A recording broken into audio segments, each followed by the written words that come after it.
우리가 예수님을 믿는 것은 축복을 받기 위해서 믿는 겁니다. 우리 기독교는 기복신앙입니다. 어떤 복입니까? 우리는 하나님의 복, 하늘의 신령한 복을 받기를 원하여서 기도하고 힘쓰고 애쓰는 그리스도인입니다. 그래서 이 시간 우리가 아까 인사한 것처럼 성경에서 가장 큰 축복을 받은 사람 중에 하나, 가장 큰 축복을 받은 사람이 바로 아브라함입니다. 아브라함과 같은 복을 우리도 받기를 원합니다.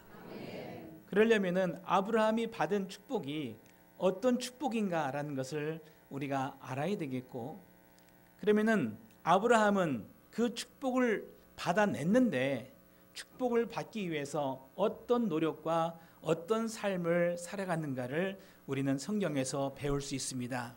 그거를 내 것으로 삼아서 그 아브라함이 받았던 축복을 우리 것으로 삼을 수 있는 그런 지혜로운 자가 될 수 있기를 바랍니다. 예수님께서 이렇게 말씀하셨어요. 이 세상과 하나님, 만몬과 하나님을 동시에 섬길 수가 없다. 둘 중에 하나를 선택하라라고 이렇게 주님께서는 말씀하고 있습니다.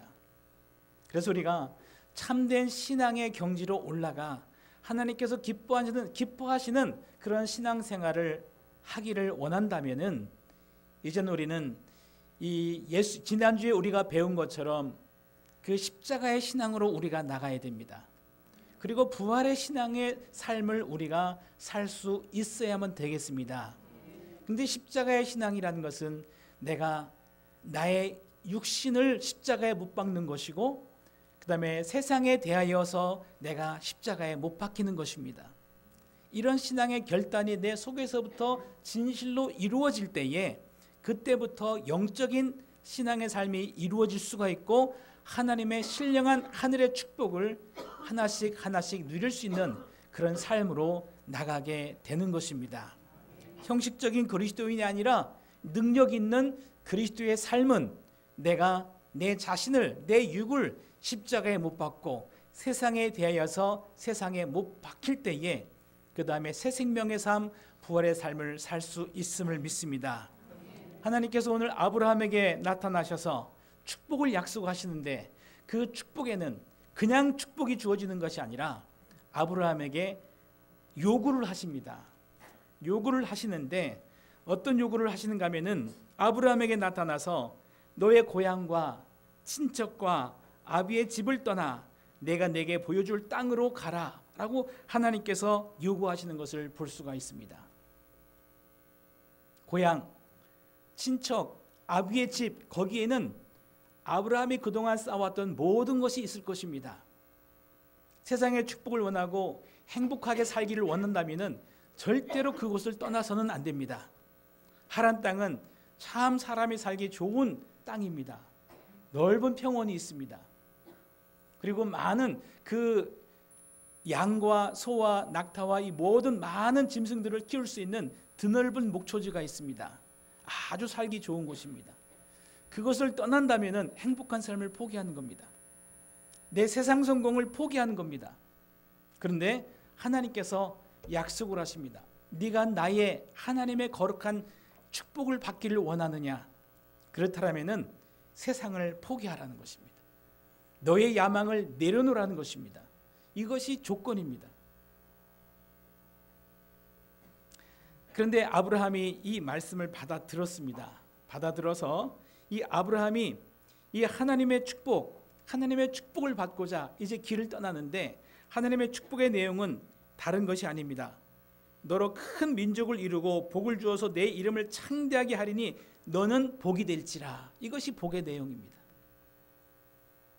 하나님께서 이 어떤 복을 약속하셨는지 그것을 이제 우리가 살펴보기로 원하는데, 여러분, 우리가 더 큰 복을 받기를 원하면은 어떻게 해야 되겠습니까? 지금 내 손에 붙잡고 있는 것을 어떻게 해야 되겠습니까? 하나님 여기에 큰 복을 주세요 하고 손을 벌려야 될 게 아닙니까? 손을 벌리려면 손에 있는 걸 어떻게 해야 됩니까? 손에 있는 것을 놔야 되는 겁니다. 그래서 우리가 다 아는 예화겠지만 그런 예화가 있죠. 원숭이가 많이 사는 동네에서 원숭이 사냥법. 이 통나무에다가 이 조그만 구멍을 뚫어 놓는다고 그럽니다. 원숭이가 손을 집어넣을 만큼만 구멍을 뚫어 놓고 안은 크게 해가지고 그 안에다가 원숭이가 좋아하는 과일이나 음식들을 거기에 넣어준다고 그럽니다. 그리고 이제 멀리 피해 있으면은 원숭이가 이제 몰려와서 그것이 무엇이나 보다가 손을 쑥 집어넣는다고 그러죠. 그래서 이제 먹을 것을 딱 손에 딱 쥐고 이거를 빼려고 하면 이게 빠지지가 않는 겁니다. 근데 이 손을 쑥 집어넣고 이제 빼려고 하면은 빠지질 않는데 그거를 이 손을 놓지를 못하는 거예요. 그러니까 이 손이 안 빠지는 겁니다. 그때 사냥꾼이 와서 원숭이를 잡아가려고 저 멀리서부터 처벅처벅 오는데도 원숭이는 이것을 절대 놓지 않습니다. 이것을 빼려고 하다가 그것을 빼질 못하고 결국에는 어떻게 되겠습니까? 잡혀 먹히는 겁니다. 사육당하는 겁니다. 그런 일이 그렇게 해서 이 원숭이를 잡는다라는 그런 이야기가 있습니다. 하나님 여러분 우리가 하늘의 신령한 복을 정말 받기를 원합니까? 천국 복을 진실로 내가 사모하고 원하고 있습니까? 하나님께서 주시는 복을 나도 마음껏 누릴 수 있기를 원합니다 라는 그런 기도를 하고 있습니까? 이때 하나님께서 원하시는 것은 너의 육과 너의 세상을 향한 그 야망을 십자가에 못 박아라 라고 말씀하시면 거기에 응답하실 수 있겠습니까? 지금 아브라함에게 그런 요구를 하는 겁니다. 너의 고향, 너의 친척, 본토, 아비집을 떠나라. 그리고 내가 너에게 지시하는 땅으로 가라. 그리하면 너에게 복을 주리라 라고 주님께서 약속의 말씀을 하시는 겁니다. 아브라함은 어떻게 했을까요? 아브라함은 즉시 응답을 했습니다. 그 복이 무엇인지 아브라함은 알고 있었던 사람이에요. 어느 날 갑자기 아브라함이 믿음이 생겨서 거기에 응답한 것은 아니라고 생각을 합니다. 아브라함은 노아의 10대 후손이에요. 노아 때부터 내려왔던 그 신앙의 줄기를 잡고 있었던 가문이 바로 이 아브라함의 가문입니다. 아브라함이 그 말씀에 순종하여서 집을 떠나고 하나님께서 약속하신 땅으로 그 모든 것을 다 내려놓고 떠나가는 결단을 하는 말씀이 오늘 본문에 나와 있습니다. 우리 그리스도인이 참된 신앙을 하기를 원하는데 오늘날 그리스도인은 우리에게도 하나님께서는 말씀하고 있습니다. 버려라, 포기하라, 떠나라는 것입니다. 그리고 내가 너에게 약속한 땅으로 내가 가기를 원한다 라고 주님께서 우리에게 요구를 하시는 것입니다. 단 한 가지 조건이 있습니다. 그렇게 하면 너에게 하나님의 복을 주겠다라는 것입니다. 그러면 하나님께서 아브라함에게 약속하신 복의 내용이 무엇인가라는 것을 우리가 살펴보기를 원합니다. 2절에 보면은 내 이름을 어떻게 하겠다라고 말씀하고 있어요. 2절을 한번 같이 읽어보겠습니다. 시작. 내가 너로 큰 민족을 이루고 내게 복을 주어 내 이름을 창대하게 하리니 너는 복이 될지라. 첫 번째로 내 이름을 창대하게 하리니 라고 말씀하고 있습니다. 이름이라는 의미 속에는 거기에는 그 사람의 이름 속에는 그 사람의 됨됨이가 들어있어요. 그 사람이 어떤 사람인가라는 것이 들어있어요. 그것은 바로 그 사람의 인격을 말하는 것입니다. 그것으로 대표되는 것이 바로 이름인 것입니다. 네 이름을 창대하게 하리니 라고 약속하십니다. 이 세상에 참 유명한 사람들 많이 있습니다. 오늘날에도 유명한 사람들 많이 있습니다. 그러나 우리는 그렇게 유명한 사람 되기를 그렇게 원치 않습니다. 왜냐하면 그분들의 이면의 삶을 되돌아보면 그렇게 행복한 것 같지가 않습니다. 그렇게 참 의미가 있는 삶을 사는 것 같지 않습니다. 그런 삶을 원하는 것, 우리는 그런 삶을 원하지 않습니다. 그런데 여기에서 정말 이름이 창대하게 된다, 이름이 크게 된다라는 의미가 뭘까요? 그것은 하나님 앞에 큰 자가 된다라는 그런 말씀입니다. 하나님께서 보실 때에 큰 자로 만들어주겠다라는 것입니다. 여러분 그런 축복을 원하십니까? 아브라함이 나중에는 그런 축복을 받습니다. 그래서 하나님께서 어느 사랑하는 자에게 나타나실 때에 하나님께서 자기를 소개하잖아요. 하나님께서 나는 누구다라고 소개할 때에 어떻게 소개합니까? 나는 아브라함의 하나님이다 라고 소개를 합니다. 나는 아브라함이 내 마음에 참 합하다. 아브라함은 내 아들다운 아들이다 라고 말하면서 하나님은 자기 자신을 소개합니다. 여러분들은 아빠가 되시고 엄마가 되셨잖아요. 여러분들은 스스로 자기 자신을 소개할 때 어떻게 소개합니까? 저 누구누구 아빠입니다. 저 누구누구 엄마입니다. 이렇게 소개할 때가 많죠. 마찬가지로 하나님께서도 하나님 자신을 드러내고 소개할 때에 그렇게 소개를 합니다. 나는 아브라함의 하나님이다. 자신 있게 말씀하십니다. 아브라함을 보라는 것이에요. 아브라함을 본받으라는 것이에요. 그가 나에게 축복을 받은 자요 나는 그를 참 기뻐한다라는 그런 말씀을 하나님께서 하고 계신 것입니다. 이것이 이름이 창대하게 되는 것임을 믿습니다. 여러분들도 이 아브라함의 축복을 받아서 그 이름이 하나님께서 이는 내 사랑하는 아들이요 이는 내 사랑하는 딸이라 라는 그러한 애칭을 들을 수 있기를 예수님의 이름으로 축원합니다. 그러면서 무슨 말씀을 하시는가 하면은 너로 큰 민족을 이루고 내게 복을 주겠다라고 말씀하고 있습니다. 이 큰 민족을 이룬다라는 것, 너로 말미암아 내 씨를 통해서 이 복을 유전시키겠다라는 것입니다. 너의 자녀가 똑같은 복을 받을 것이고 그 자녀가 똑같은 복을 받을 것이고 그리고 이 복을 함께 나누면서 이 복된 사람, 이 복을 받은 사람으로 말미암아 그 사람들을 많게 하여서 민족을 이룰 정도로 네가 복의 출발이 될 수 있도록 도와주겠다라는 이런 약속을 이 아브라함에게 하시는 것입니다. 그러면은 이 복이라는 것이 무엇인가라는 것을 이 시간 다시 한번 우리가 한번 생각을 해보겠습니다. 이 복은 하나님께서 이 복을 약속하시는데 너는 복이 될지라라고 말씀하고 있습니다. 따라합시다. 너는 복이 될지라. 자, 우리는 복을 생각할 때에 내 손에 주어지는 뭐가 있어야지 복이 되다고 생각을 합니다. 물질의 복을 받아야지, 어떤 진급을 해야지, 어떤 집을 사야지, 어떤 좋은 일이 내 주변 상황 속에서 좋은 일이 생겼을 때 그것을 복이라고 생각합니다. 그런데 하나님께서는 그렇게 말씀하시지 아니하세요. 네 자신이 복이다라는 것이, 너 자신을 복되게 하겠다라는 것입니다.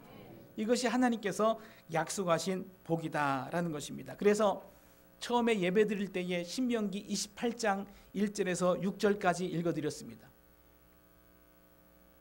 신명기 28장 1절에서 6절 말씀이 무슨 말씀입니까? 네가 무엇을 하든지 복을 받을 것이다. 네가 밭에서 일하면 그 밭이 복을 받을 것이며, 네가 직장에 가면은 직장이 복을 받을 것이고, 네가 나가도 복을 받고 들어와도 복을 받고, 네가 일어서도 복을 받고 네가 앉아도 복을 받고, 무엇을 하든지 복을 받을 것이다. 그것이 가능합니까? 어떻게 하면 가능합니까? 그 사람이 복덩어리가 되면 되는 겁니다. 하나님께서는 그렇게 만들어 주시겠다라는 약속입니다.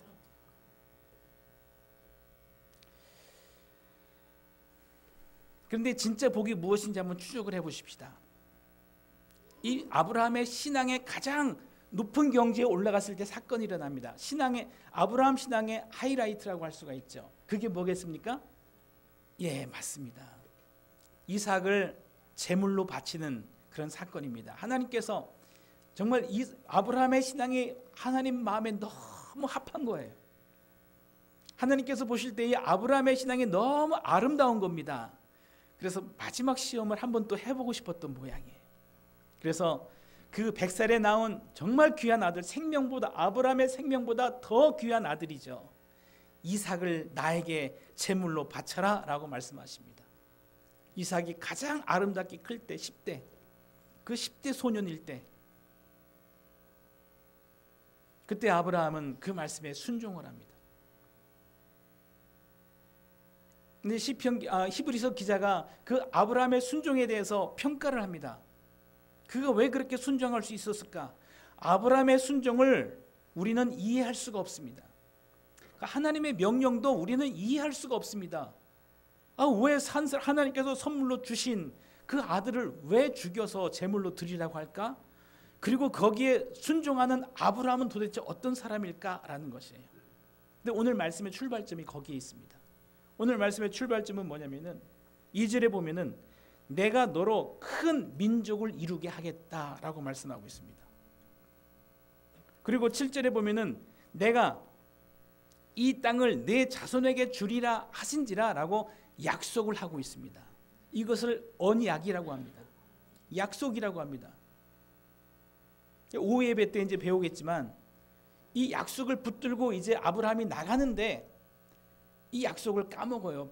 아브라함이 이 약속을 잊어버려요.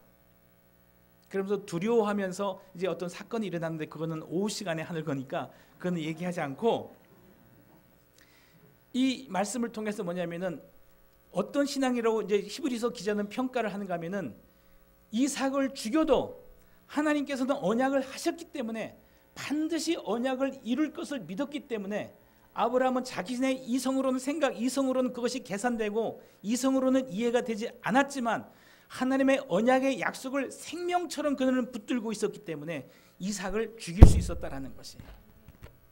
왜냐하면 죽여도 하나님께서 살리든지 어떻게 하든지 이삭을 통해서 내 씨로 민족을 이루게 하겠다라는 그 언약은 반드시 이루어질 것을 아브라함은 믿었다라는 것입니다. 내 자손으로 이 땅을 차지하게 하겠다라는 그 언약의 말씀을 이제는 생명같이 그것을 붙들고 그 자신의 이성보다 그것을 더 믿었다라는 것입니다. 그랬을 때 아브라함이 순종했다라는 것이에요. 그러면서 하는 말씀이 뭐냐면은 하나님께서 이렇게 평가를 하십니다. 그 시험에 통과하고 나니까 자, 이삭을 잡으려고 할 때 하나님께서 마지막 순간에 손을 딱 잡으시고 말리십니다. 하지 마라 하면서 양을 대신해서 그 제물로 바치게 하지요. 하고 나서 이 하나님께서 아브라함에게 이런 말씀을 하십니다. 내가 이제야 네가 하나님 경외하는 줄을 알겠노라 라고 하나님께서 막 기뻐하십니다. 히브리서 기자는 거기에 대해서 이렇게 말합니다. 믿음이 없이는 하나님을 기쁘시게 못하나니 하나님께 나아가는 자는 반드시 그가 계신 것과 그가 자기를 찾는 자들에게 상 주시는 이심을 믿어야 할지니라. 여러분, 지난주에 우리가 배웠습니다. 믿음이란 무엇인가? 믿음은 첫째는 하나님께서 살아계시다는 것, 그리고 그분이 나의 아버지가 되신다는 것을 믿는 것이 믿음의 대상이 바로 하나님이어야 된다. 두 번째, 믿음의 내용은 하나님의 언약의 말씀을 우리는 반드시 믿어야 된다. 그 언약은 예수 그리스도의 피로 하나님과 우리와 맺은 언약이기 때문에 하나님은 반드시 이 언약을 지킨다라는 것입니다. 그러므로 우리도 그 언약을 지키는 자가 되어야 된다. 이것이 그리스도인의 마땅한 삶입니다. 아브라함이 이 언약을 그렇게 믿었던 거예요. 그랬을 때 하나님께서 하나님과 아브라함의 관계가 어떻게 되었느냐? 하나님께서 아브라함이 기도한즉 하나님께서 응답하시고 하나님께서 말씀하신즉 아브라함은 정확하게 순종하는, 하나님의 마음과 아브라함의 마음이 완전히 하나가 된 그런 상태로까지 아브라함의 신앙이 성장을 합니다. 그래서 나중에 하나님께서 소돔성을 심판하러 가십니다. 그런데 그냥 가지 않고 아브라함에게 들려요. 그리고 아브라함을 축복합니다. 아브라함이 하나님을 배웅 나와요. 그러면서 하나님께서 아브라함에게 하시는 말씀이 내가 하려는 것을 아브라함의 의인인데 아브라함에게 숨기겠느냐라고 하면서 하나님의 심정을 털어놓습니다. 소돔성이 죄악이 관영하여서 심판할 수밖에 없다. 그러니까 아브라함이 거기서 하나님과 흥정을 합니다. 이게 얼마나 놀라운 사건입니까? 그게 뭐냐면은 하나님과 아브라함이 어떻게 됐다라는 거예요. 마음이 하나가 됐다라는 거죠. 통하는 자가 됐다라는 것이. 그 말은 다르게 말하면은 아브라함은 하나님을 소유했다라는 것입니다. 하나님의 마음을 그대로 가졌다라는 것이. 하나님의 인격을 그대로 가졌다라는 것이에요. 여러분은 누구랑 가장 잘 통합니까? 누가 가장 마음을 서로 주고받을 수 있는, 그리고 마음에 가장 합한 자입니까? 그런 것처럼 아브라함과 하나님이 그런 사이가 됐다는 것입니다. 하나님의 소원이, 우리를 향한 하나님의 소원이 무엇이겠습니까? 아브라함처럼 우리가 예수 그리스도의 온전한 인격을 입으라는 그 목적이 무엇이겠습니까? 영원히 하나님과 온전히 소통하며 하나님과 온전히 사랑의 관계를 나누면서 하나님을 온전히 누릴 수 있는 사람이 되는 것이 우리를 향한 하나님의 소원인 것을 믿으시기 바랍니다. 이게 바로 하나님을 소유한다라는 것이에요. 그래서 하나님께서 복의 근원은 무엇이 복의 근원입니까? 복의 근원은 하나님이 복의 근원입니다. 그 하나님을 소유한 자, 그 하나님의 마음을 가진 자, 하나님의 성품을 온전히 입은 자는 바로 복을 품은 자이고 그가 바로 복인 사람입니다. 그래서 하나님께서 주시고자 하는 복은 손에 만져지는 복이 아니에요. 하나님을 온전히 소유하는 자가 되게 하겠다라는 것이 하나님의 약속인 것입니다. 이 약속을 붙들 수 있겠습니까? 이 약속을 여러분들도 붙들 수 있길 바랍니다. 그 축복을 나에게도 주옵소서라고 담대하게 기도할 수 있는 영적인 신앙의 사람이 될 수 있기를 예수님의 이름으로 축원합니다. 그래서 사도 바울이 우리가 예수 그리스도의 마음을 가졌노니 이렇게 고백을 합니다. 그래서 이 아브라함의 축복은 보이는 축복은 아닙니다. 그렇지만 이 축복은 이 세상에서만의 축복이 아니라 영원한 천국을 온전히 소유할 수 있는, 하나님의 온전한 그 천국을 온전히 상속받을 수 있는, 그리고 천국의 큰 영광을 누릴 수 있는 그런 영원한 축복인 것을, 영생의 축복인 것을 믿으시기 바랍니다. 이 축복을 성도들에게 주시겠다라고 하면서 모든 성도들을 주님께서는 부르시는 것입니다. 이 세상 축복으로 만족하지 않기를 바랍니다. 물론 이 세상 축복을 다 뺏겠다는 것이 아닙니다.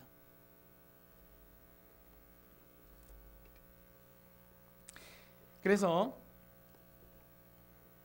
이제 3절로 넘어가겠습니다. 복이 무엇인가를 배웠습니다. 그래서 3절로 넘어가겠습니다. 3절을 같이 한번 읽어보겠습니다. 너를 축복하는 자에게는 내가 복을 내리고 너를 저주하는 자에게는 내가 저주하리니 땅의 모든 족속이 너로 말미암아 복을 얻을 것이라 하신지라. 아멘. 하나님께서 모든 사람을 사랑하십니까? 아멘. 모든 사람을 사랑하십니다. 그럼 누구를 저주하십니까? 하나님께서는 저주하시지 않습니다. 분명히 저주하시는데요. 저주는 사람이 저주를 받을 짓을 하고 저주를 받아가는 겁니다. 여기서 이 말씀의 뜻이 무엇인가 하면은 아브라함에게 하나님께서 복의 기준을 주셨습니다. 복을 주셨어요. 근데 그것을 축복한다라는 것은, 아브라함을 축복한다라는 것은 어떤 의미가 있습니까? 아브라함의 복을 나도 받기를 원한다라는 그런 의미가 있는 겁니다. 그 사람은 복을 받을 것이다라는 것입니다. 그럼 아브라함을 저주한다는 것은 어떤 의미가 있겠습니까? 아브라함의 받은 복에 대해서 나는 무관심하다. 아브라함이 받은 복보다 나는 세상 것이 좋고, 나는 아브라함이 받은 복에 대해서 나는 관심이 없다. 난 그 복을 거부한다. 그것은 이미 저주를 받은 것이라는 겁니다. 왜냐하면 생명을 거부한 것이기 때문에 그렇습니다. 영생을 거부한 것이기 때문에 그렇습니다. 복의 근원을 거부한 것이기 때문에 그렇습니다. 하나님께서 저주를 내리시는 것이 아니라 스스로가 그 복을 거부하는 것이 저주를 받는 것이다 라는 그런 의미가 되는 것입니다. 그래서 아브라함을 저주하는 자에게는 내가 저주하고 아브라함을 축복하는 자에게는 내가 축복한다. 여러분, 예수 그리스도가 복의 근원입니다. 예수 그리스도를 거부하는 것이 왜 저주가 됩니까? 예수 그리스도를 거부하면 하나님께서 그 사람을 막 때립니까? 그 사람을 여러 가지 어려운 환난을 주고 그렇습니까? 아닙니다. 예수 안 믿는 사람 더 잘 살 수도 있어요. 안 믿는 사람 중에 잘 사는 사람 많지요. 그러나 그것은 어느 순간 바람이 불면 날아가는 세상 것일 뿐입니다. 그렇지만 그는 하나님의 입장에서 보면 저주를 받은 것입니다. 어떤 의미에서? 예수 그리스도를 통해서 주시는 하나님의 영원한 축복을 이미 거부했기 때문에 그는 저주를 받은 것이다.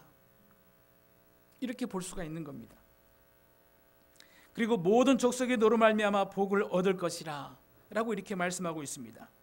지금 아브라함에게 이 복을 주었기 때문에 그 씨를 통해서 복이 퍼져나갈 것이다 라는 것입니다. 땅 끝까지 이르러 우리가 예수 그리스도의 증인이 되기를 원하고 있습니다. 다시 말하면 우리가 그리스도인입니다. 그리스도인이라는 것을 다시 한번 이렇게 그 이름을 설명한다면 그리스도는 복의 근원입니다. 그리스도를 품은 자가 되었습니까? 복을 퍼뜨리는 자가 되는 것을 믿으시기 바랍니다. 증인이 땅 끝까지 이르러 증인이 되는 것, 바로 아브라함의 씨를 통하여서 민족을 이루겠고 너로 말미암아 모든 민족이 복을 얻을 것이라 라는 축복과 땅 끝까지 이르러 내 증인이 되라 하는 말과는 일맥상통한 말씀인 걸로 생각이 됩니다.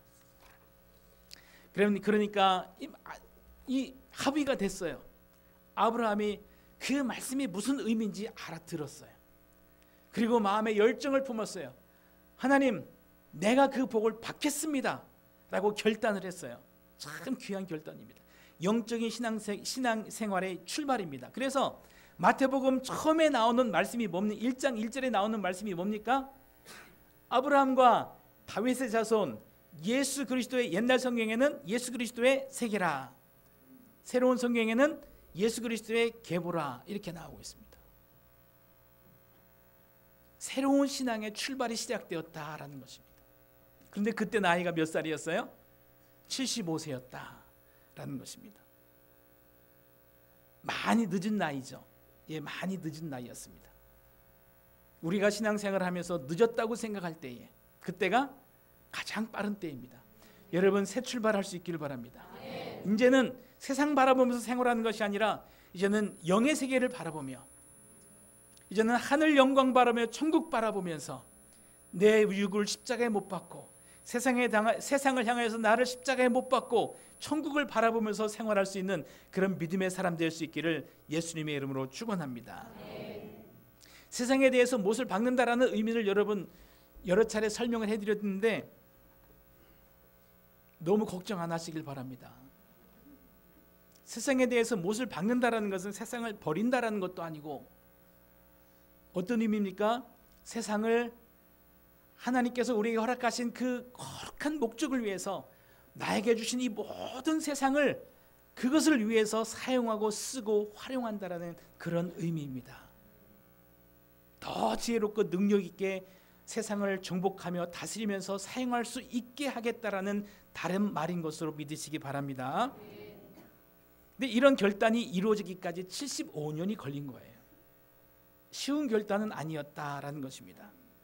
근데 이 약속은 이미 노아 때부터 내려왔던, 노아의 예언을 통해서 내려왔던 약속이에요. 자, 우리가 지난번에 노아의 이야기를 통해서 노아가 홍수가 지난 다음에 무지개 언약을 하나님과 맺습니다. 무지개 언약이 무엇인고 하니 다시는 멸하지 않겠다. 그 징표로 무지개를 띄워놓겠다. 무지개는 어디에 뜨느냐? 구름 사이에 무지개를 띄워놓겠다라는 것입니다. 그럼 무지개가 무엇을 말하는 것이냐? 무지개는 그 빛을 발아서, 빛을 통해서, 빛을 반사해서 아름다운 빛을 내는데, 이 무지개라는 의미는 하나님의 무기, 하나님의 용사를 의미한다라고 말했습니다. 하나님의 영광을 나타낸다라고 말을 했습니다. 하나님의 용사로서 하나님의 영광을 나타내는 자가 누구겠습니까? 그거는 사람을 말하는 겁니다. 무지개 같은 사람을 이 노아의 후손을 통하여서 일으켜 세우겠다라는 것이 하나님의 언약인 것입니다. 그 언약을 붙들고 내려온 것이 바로 이 노아의 후손인데, 그 후손의 10대 손이 바로 이 아브라함이다라는 것입니다. 이 아브라함의 아버지가 누구예요? 데라입니다. 아브라함이 어디에서 태어나는가 하면은 갈대아 우르 지역, 지금으로 말하면 이라크 최고 남단, 이라크 최고 남단, 그 유프라데스강 최고 이제 하구 쪽에 있는 그 갈대아 우르 쪽에서, 거기서 이제 태어나고 자라다가, 데라라는 이 아브라함의 아버지가 모든 가족을 이끌고 가나안 땅으로 가기 위하여서 가다가 하란 땅에 머무르게 됩니다. 이 말을 통해서는 데라도 하나님의 언약을, 말씀을 붙들고 하나님 앞에 순종하기 위하여서 무엇인가 노력하였다라는 흔적을 여기에서 볼 수가 있어요. 그런데 하란 땅에서 죽지 않고 거기서 죽게 됩니다. 데라가 죽자마자 아브라함이 그 말씀을 붙듭니다. 그것이 이제 창세기 12장에 나오는 말씀이에요. 오늘 우리가 읽은 말씀입니다. 그때부터 이제 이 무지개 언약의 다른 표현이 바로 너로 하여금 복이 되게 하겠다라는 그런 말씀입니다. 무지개를 띄우겠다라는 그 언약의 다른 표현이 너로 복이 되게 하겠다라는 그런 말씀이라는 것입니다. 이 언약을 붙들고 아브라함은 길을 떠나서 출발을 합니다. 근데 출발을 하는데 노아가 예언을 하잖아요. 가나안에 대해서 예언을 합니다. 너는 누구의 종이 되고 너는 셈의 후손의 종이 되어라. 그래야지 네가 산다라는 그런 예언을 남깁니다. 이 예언을 붙든 거예요. 그래서 이 아브라함이 어디로 출발합니까? 가나안 땅으로 출발합니다. 가나안 땅으로 왜 출발합니까? 결과적으로 말하면 가나안 땅을 점령하기 위해서 출발을 하는 겁니다. 다른 말로 말하면 가나안을 축복하기 위해서 출발을 하는 겁니다. 그것이 하나님의 명령인 것이에요. 그래서 가나안 땅을 향해서 이 아브라함이 하나님의 언약을 붙들고 가나안 땅으로 출발을 했다라는 그런 의미가 여기에 있는 것입니다. 우리 7절을 한번 읽겠습니다. 여호와께서 아브라함에게 나타나 이르시되 내가 이 땅을 내 자손에게 주리라 하신지라. 자기에게 나타나신 여호와께 그가 그곳에서 제단을 쌓고, 이제 가나안 땅에 들어왔어요. 이제 들어오자마자 거기에서 하나님 앞에 제단을 쌓고 예배를 드립니다. 그러자 하나님께서 나타나셔서 하나님의 음성을 듣습니다. 이 땅을 너의 자손에게 주리라.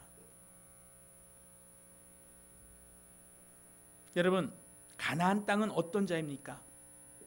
가나안 땅은 어떤 자가 들어가는 겁니까? 지금 이 아브라함이 가나안 땅에 들어가고 있는데 약속을 받은 자가 가나안 땅에 지금 들어가고 있는 겁니다. 하나님의 약속을 붙들고 지금 가나안 땅에 들어가고 있습니다. 우리가 창세기를 처음 배울 때에 에덴에 대해서 배웠습니다. 에덴은 파라다이스가 아닙니다.